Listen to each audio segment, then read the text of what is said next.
Thank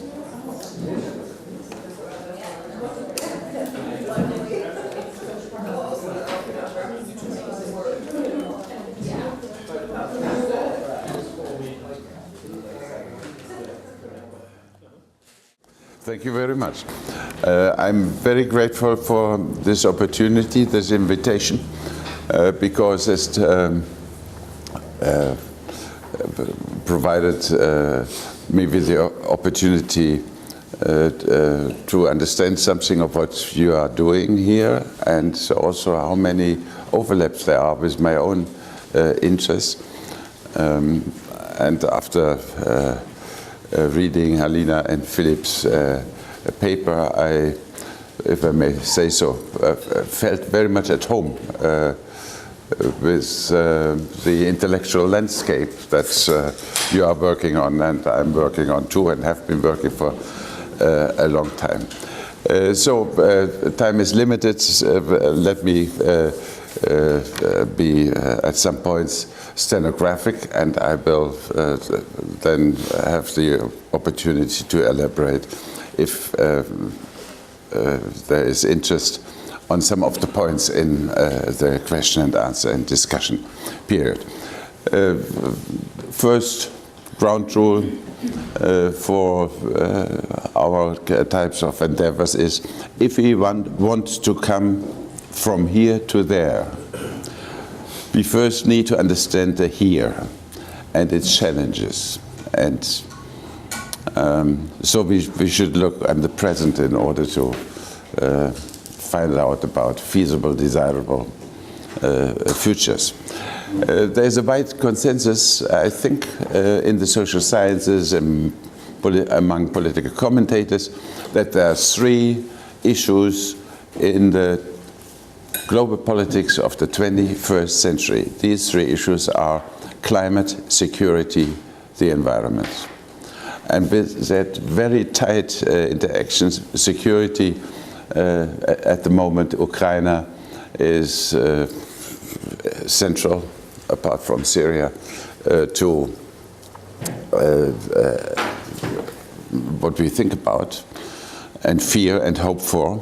But it turns out, and that is a relatively well-kept secret so far, that Ukraine, apart from being a binational nation state, is also the location, not just the hub of gas pipelines in Europe, but also the location of the greatest deposits of shale gas in Europe. Interesting. Okay, my second point is that economic growth is not to improve any of these three major secular problems of climate, security, and environment. Economic growth is not the answer. 6 points on this. First of all, it is in manifest decline in the OECD world, and there are technological barriers. There is no technological breakthrough, such as the automobile, in sight. The growth that takes place on a global scale takes place elsewhere. 50% of total growth in 2011 took place in China and India. Europe, 5.7%. So that is the order of magnitude. It does simply not take place. Second, we do not know how to promote it other than through debt. And debt has its special problems that Europe is presently very badly suffering from. Third, under the regime of given institutions, of given existing institutions, we depend on economic growth in order for investors to invest in the real economy, that is, workers to have a chance to be employed, and states to have a fiscal basis. We depend on growth, although it does not take place, and we do not know how to activate it. If it takes place, growth is jobless to the extent And that is particularly dramatic and finding, given the fact that effective global labor supply has doubled since 1990, with the removal of the Iron Curtain and so on. And also, we live with a phenomenon that economists call the inverted S supply curve of labor, meaning, simple and intuitive, that the more poor people there are, the more they are incentivized by their poverty and inequality and precariousness and unemployment to put as much labor per household into the market, to the supply side of the market, as possible. So inequality increases the labor supply. Inequality is growing, Piketty discussion, very well known, and that is an independent force of increasing the supply of labor. The fifth point is that growth is unrelated to life satisfaction, and I mean this is so well known that it does not need demonstration, but this here you see it. GDP per capita is the upper curve, and life satisfaction is the lower curve. Nothing to do with the famous Easterlin paradox. And finally, economic growth, as we measure it and as we are used to it, is environmentally and climate-wise unaffordable. And that includes the exhaustion of various strategic material resources. So if that all is true, and it is very inconsistent, we depend on something that does not exist, and that is not affordable, and that is not satisfying, then the question can be asked and must be asked: how can we prepare for the coming post-growth economy and make it sustainable? The very concept of social progress, social and economic progress, has to be revised from progress to sustainability, or from fixing the floor, from building ladders to climb up, to fixing the floor so that no one falls through the cracks. Social integration through employed labor and household consumption is breaking down.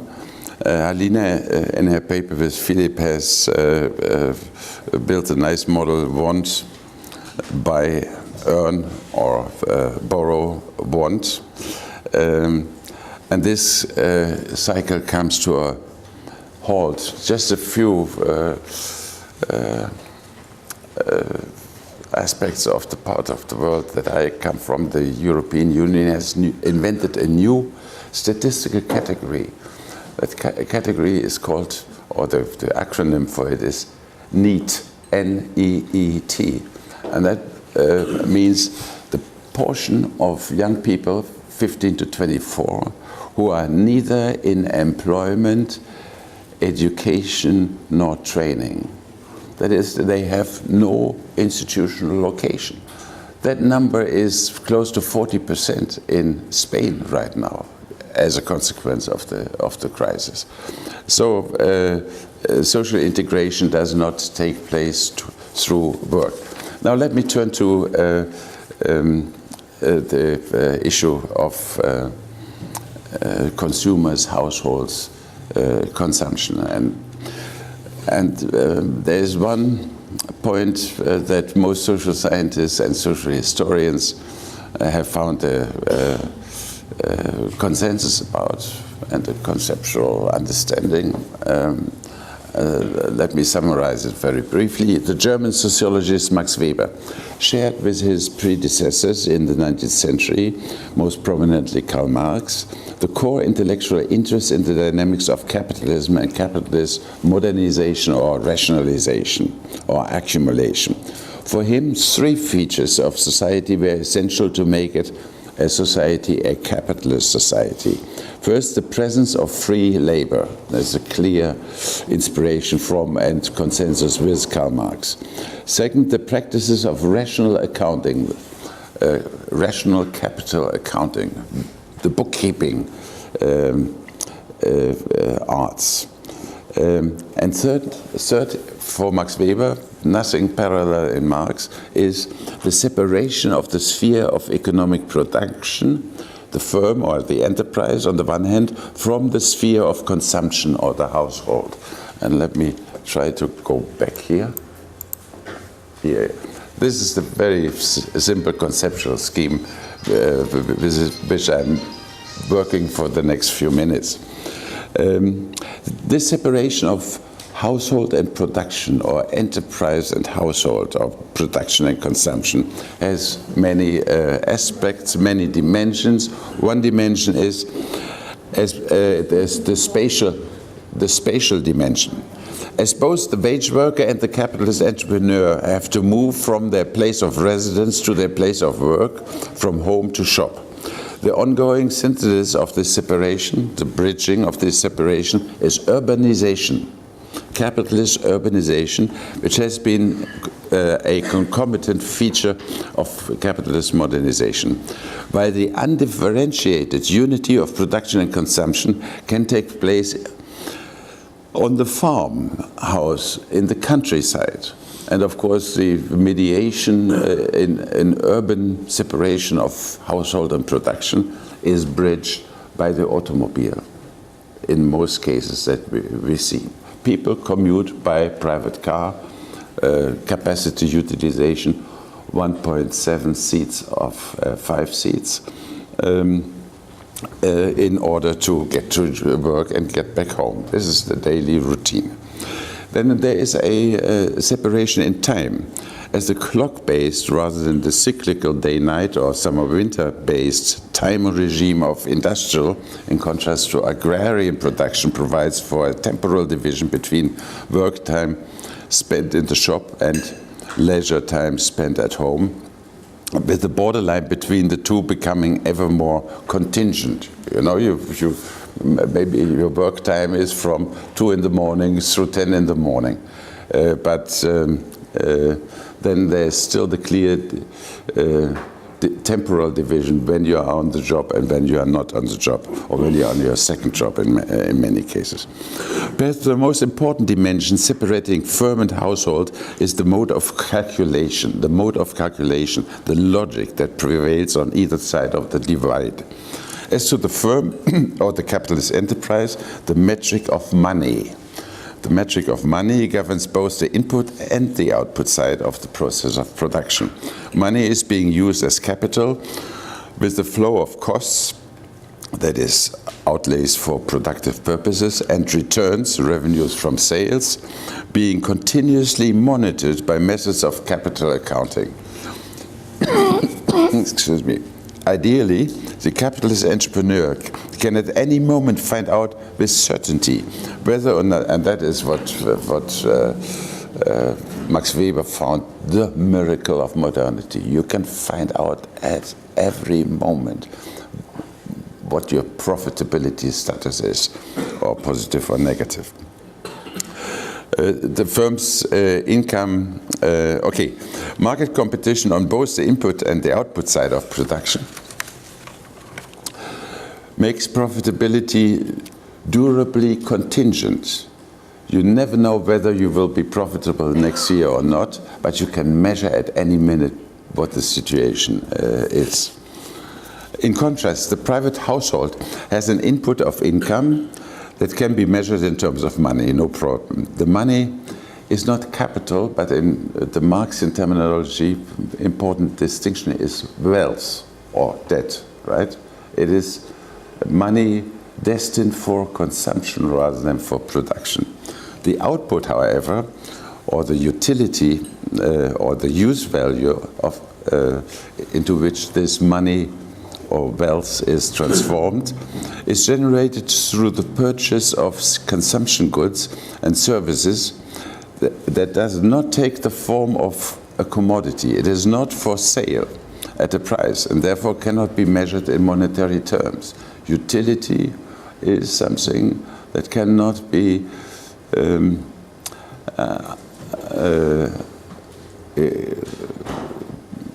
measured in monetary terms. The output is not sales but utility or use value or need satisfaction of household members. The risk that is associated with a household is not, as it is in the case of the firm, making a loss.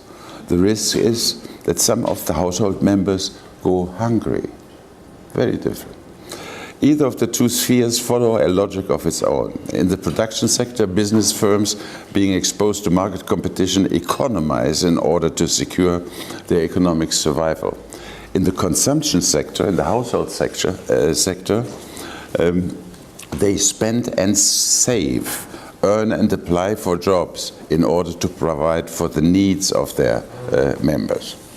If members of households go hungry, or generally speaking fail to satisfy needs, they have mainly two ways to respond.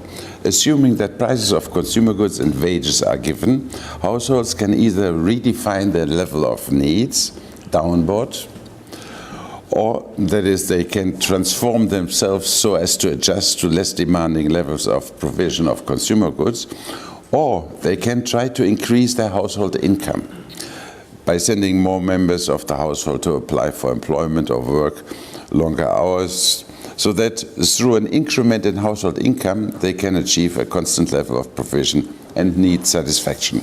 Households, in other words, have very limited, this is my thesis here, have very limited choices of enhancing the efficiency of transforming income into utility.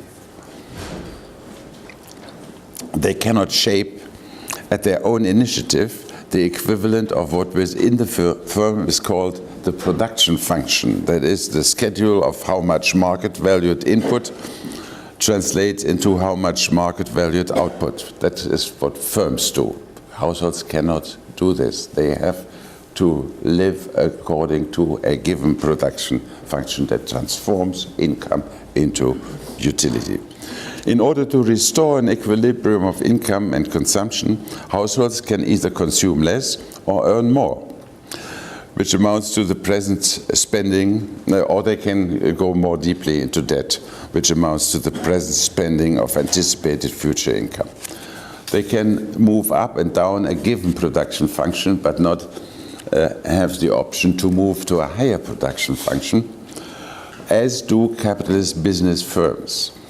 They cannot, by their own means, improve the ratio of utility and income in a way that is analogous to the ways in which business enterprises can improve the ratio of output and input by adopting technical and organizational measures to enhance efficiency. Households are in a trap. They have to follow market prices and market wages or adjust their needs downward. That is the main point. And that used to be, for 2 centuries, the case. Households are powerless. And my whole message is this trend of separation and of the inferiority of options of households vis-à-vis production has come to an end. But we need to see what comes after the end. The argument I want to present is that re-empowering the household, activating its productive resources, emancipating it from its dependency upon the world of commodities, enhancing the efficiency of the use of income and enabling participants in non-market production to assume responsibilities of citizenship is a major and currently very active field of contemporary social innovation and institutional creativity.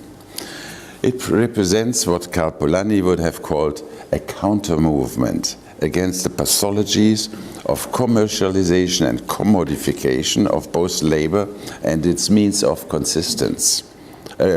subsistence. But it is also evidence that we are far from a viable and generalizable model of how a sustainable reincarnation of household production by other institutional means than the traditional family or one-person households could actually work, and how many of the obstacles, legal, political, technical, social, psychological, economic, to its realization might be addressed. Then I talk about, but that is pretty well known from the sociology of consumption and consumer behavior. And I should skip that also. Important is the distinction between needs and wants. Needs are desires in the absence of the satisfaction of which I feel hungry. Wants are desires in the absence of means of satisfaction of which I feel a lack of respect and self-respect. And what the modern consumer industry does is to create bonds. Needs are satisfied. We need bonds, and because we consumption goods are signals that allow others and ourselves as a consequence to know about who we are. And what we see in consumer good markets is a ongoing product differentiation, which becomes the purchase of which becomes an act of self-identification, self-presentation, of style and taste, and a self-location of persons in the matrix of class, gender, age, generation, income, educational level, professional identity, lifestyle, ethnic affinity, and so on. So the world of commodities is the language by which we express our identity rather than fulfill our needs. And I elaborate on this a bit with examples that can we do without at this point.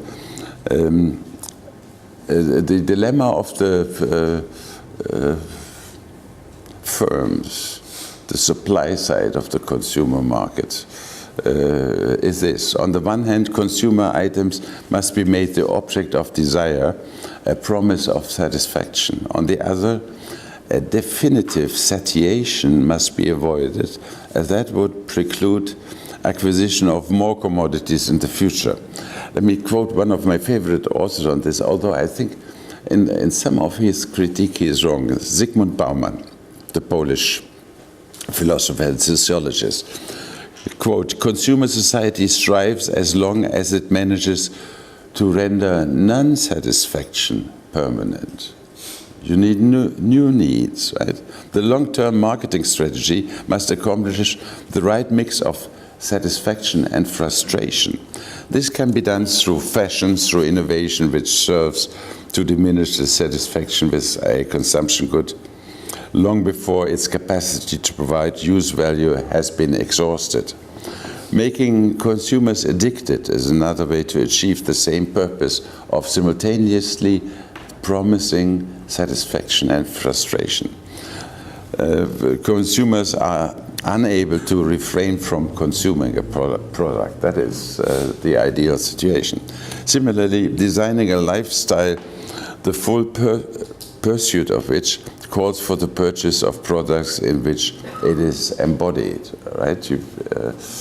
Sports is a lifestyle, and you need, if you go skiing, you need investments to pursue the lifestyle. Okay, the consequence for the logic of production is destandardization, product differentiation, accelerated turnover of product cycles. These are the strategies that have interesting economic features. For one thing, they are collectively costly and arguably efficiency decreasing. The argument here, or the subtext is here, capitalism is a terribly inefficient system of production because it produces waste in wasteful, inefficient ways. And I elaborate on this shortly. They are collectively costly and arguably efficiency decreasing as product design strategies that seek to fit particular and short-lived styles, tastes and fashions. By doing so, they forego what economists call the economies of scale, the economies of mass production that are reaped in standardized mass production. Good old Fordism, right? Every new or different product requires to be protected by logos and other branding strategies and to be introduced into the market by costly campaigns so as to gain the attention of possible consumers. So look at, I counted in a California supermarket 64 kinds of dog food. And if you do the cost calculation for this multiplicity of dog foods, then you get costs of diversity and choice. Every single one has to have a product manager, right, that sees to it with the marketing success and so on. The cost of competition itself. The diseconomies of small scale. None of these products will be dominate the market. They compete with each other, but the cost of this competition is itself at the expense of the consumer. And much intertemporal product differentiation, namely pseudo-innovation, follows the same logic of a wasteful production for one particular need, right? And of course, the consumer confronted to this rich choice of dog food will come to the conclusion that one of these must be good for my own dog and cannot refrain from buying any of them. One of them must be good.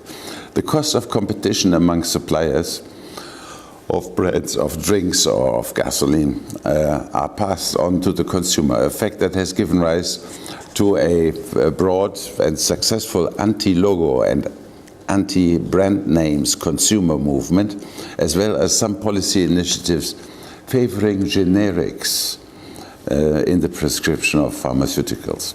For another thing, planned obsolescence, for instance, artificially limiting the life expectation of light bulbs, the built-in repair unfriendliness of electronic devices, the non-reproducibility of genetically manipulated seeds. All this forces consumers to purchase replacement more often than it is technically necessary, while moral, as opposed to technical obsolescence, makes consumers feel that they are not using up-to-date items when wearing last season's colors and fashion. The rapid rate of innovation in many computer software as well as hardware, together with the discontinuation of support and maintenance for previous programs, leads to a vast capacity underutilization. Capacity underutilization as one form of capitalist inefficiency, and the transformation of potentially usable devices into obsolete trash. Another aspect of the temporal structure of consumption goods is the discrepancy between the short duration for which an item, such as a plastic bag, is being used, and the much longer duration of its physical afterlife. My favorite example is, and I forget to bring one to show you, the little plastic sticks that you use on an airplane for stirring your coffee, right? You use it for 2 seconds, and its physical existence, unless recycled, costly, is 200 years, right? It's physical integrity. If you throw it out, it sits there for 200 years. So this is an extreme case of the discrepancy between use time and potential use time. Okay, this is the... in some consumer industries, such as food industry, a large percentage of goods sold end up partly due to a regime of expiration dates and best before labels in other places than the customer's stomach, thus reducing the bothersome saturation effect of commodities. A similar case is that of the pieces of clothing which, and Julius Shaw has written extensively on this and studied this, pieces of clothing which, while still having their full use value features, you can wear them, are simply out of fashion or have lost the thrill of being brand new and trendy.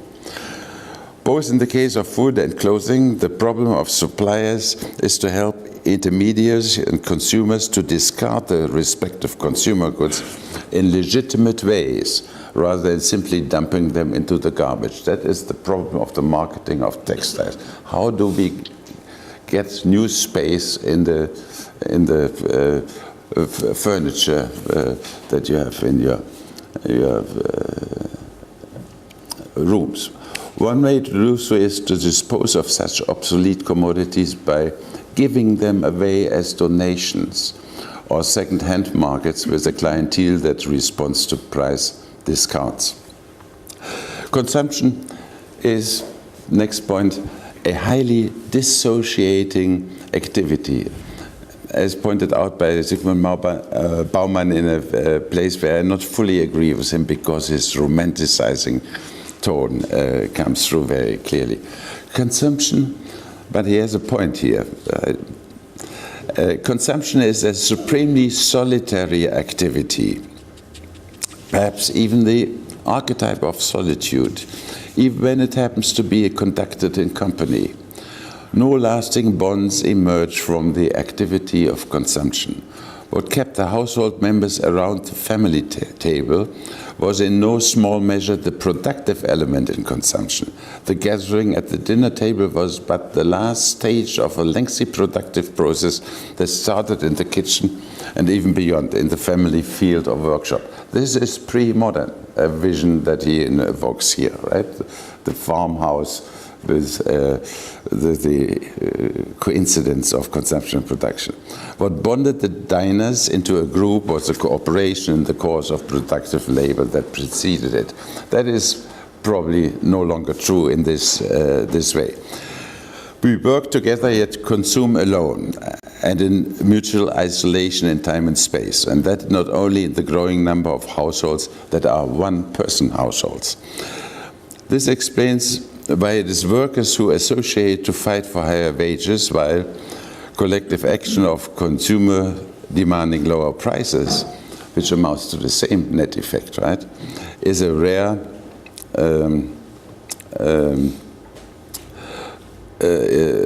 event, except interestingly in regimes where, for instance, Iran and other authoritarian regimes, prices are directly fixed by governments. Then you get price revolts rather than wage-related revolts.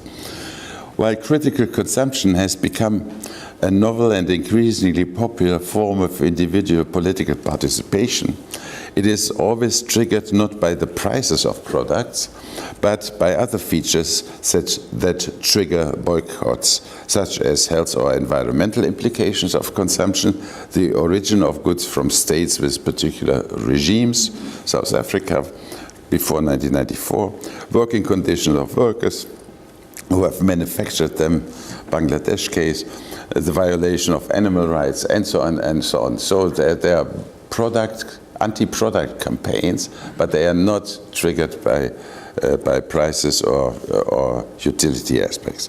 Modern consumption as it begins with the speechless act of acquisition of some consumer items through purchase, minimizes institutional opportunities to consider, to reflect, to argue, to deliberate on questions such as, do I really want what I want?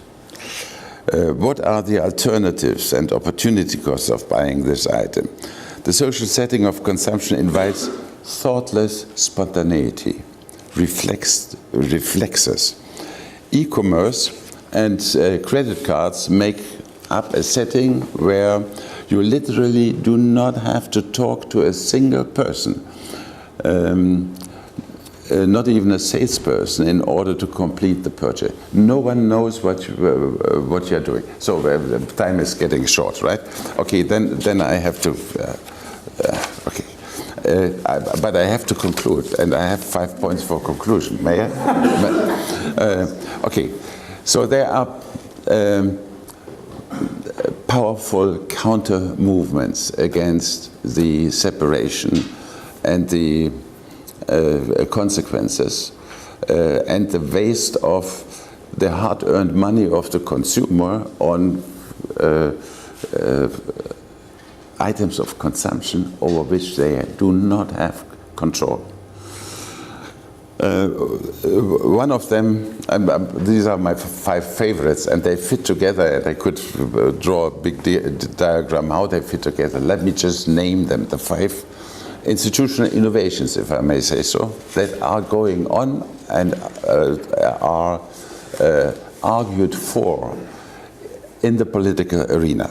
The first counter movement is the sharing economy or collaborative consumption, which is designed to empower households to shape new ways of transform income into utility.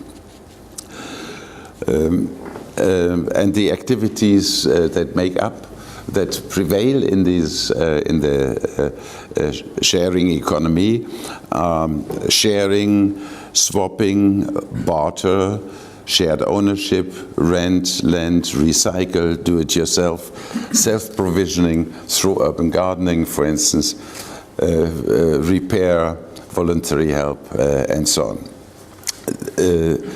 And that response, wherever you find it, not just, but also to the situation of precariousness. People are short of income and therefore think about new ways of they increase the productivity or the efficiency of the income use. Secondly, what the driving force is technology. We have all these wonderful possibilities to find a car within 5 minutes from a neighbor who does not use it at the moment, and we can use it, and this is based on reciprocity. There is no transaction cost, or dramatically decreased transaction costs. And thirdly, there is a cultural change that one can call green post-individualism, that is opposed to individualism, to a lifestyle of where optionality and convenience are highest value. Optionality, convenience, and privacy are the highest value. You share things because you have, but the difficulty and the limit is that you have to trust your fellow citizens and your partners in interaction. You have to know them. If you don't know them, you need some method of reputation assurance or insurance even. And you have to bring to the transaction a considerable measure of self-discipline. You have to plan ahead when you do need the car. And you have to overcome your reluctance to trust other people. So communitarian social values are helpful if they prevail in the culture, and the city that is most in Europe that is most famous for including its political structure of these communitarian social values describes itself rightly as the European capital of the sharing economy, and that is Amsterdam, the city of Amsterdam, where you have, I mean, in the internet, 20 branches of the sharing economy, including mobility, tools and appliances, repair service, food, accommodation, clothing, care, direct shopping, and so on. Second component of this structure is basic income. I have distributed my paper on basic income, or one of my papers on basic income. It fits nicely into this because it liberates time to do the transaction. It also limits, as it is on a very moderate level, income, so that you need these transactions. My concrete proposal for this is every 20-year-old person has the legal statutory right to a subsistence level income for 10 years. The time for which and at which you draw upon your fund is entirely your decision, which has interesting consequences on labor supply and the organization of the life cycle, which I'm not going into here. The third one is work time reduction, on which I have done a lot of work in the 80s. Work time reduction. Lord Keynes argued in the 20s that by the end of the century, the 20th century, we will live in a society of 4 hours working day. He was wrong. Why was he wrong? Because time, as opposed to money, as a medium of rewarding useful activities or work, has a great efficiency. Time cannot be saved. That is, 20 minutes today and 20 minutes tomorrow do not make up a longer weekend, right? That is different from money. Second reason is money. Time without money is simply boring. Filling time with useful activities of self-provision of the time the sharing economy offers would counteract that efficiency of the time. But we need a lot of empirical work on this. What do people do with their time? Harlina's interesting quotes one German study on this, which is not very encouraging. Let me go on with one idea I've also followed in a book, namely the idea of parallel currencies and the introduction of para-markets or voucher-driven markets. These currencies are non-convertible. There are great experiments with this, not very encouraging in their final outcome, but we can learn a lot from in Canada. The green dollars in Canada, they are tax exempt, they serve the local economy, they allow people to do useful activities for others without selling them for regular money and without being employed by them. These are activities like giving guitar lessons or cutting firewood and so on. So and the final thing that I've wanted to at least mention is tax reforms that have very interesting features in that they combine the two advantages of the two alternatives in taxing people. You can tax people by taxing their income or wealth on the one hand, and you can tax sales, that is market transactions. The first has the possibility, the downside, the possibility that if your taxes are too high, income will leave the country, right? And there are plenty of opportunities to do so. The second has the downside that it is regressive in its distributional impact. Well-known arguments. Why not combine the two advantages by introducing a system of progressive consumption taxes? And there are very exciting models around on this. The basic idea is, at the end of the year, the tax authorities know what you have earned. Then you show the tax